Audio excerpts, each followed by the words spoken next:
6 రెట్లు కోడి మాంసం మేక మాంసం కంటే, చేపలతో పోలిస్తే 8 రెట్లు ఎండు కొబ్బరి బలం ఎక్కువ, 4 రెట్లు 5 రెట్లు పచ్చి కొబ్బరి బలం ఎక్కువ. అంచేత వంటల్లో వాడండి, చట్నీల్లో వాడండి, స్వీట్స్ తయారీలో కానీ అట్లా కూడా వాడండి. ఎందుకంటే ఇంత లాభం ఉందని మన ఋషులు ఏనాడో గ్రహించి ప్రతి శుభకార్యంలోనూ కొబ్బరికాయ ఎందుకు పెట్టారంటే, దీని అందరూ తినదగ్గంత గొప్ప ఆహారము, దాని విలువ ఇంత అంత కాదని ఏనాడో గ్రహించి ఋషులు ఆచారాలు అట్లా పెట్టారండి. అంచేత ఏదో ఒక రూపంలో కొబ్బరి అట్లా వాడటం మంచిది.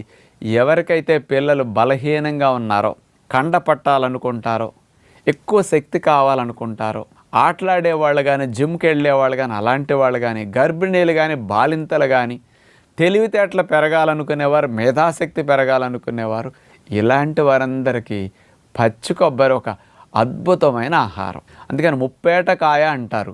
అందుకని దేవుడి దగ్గర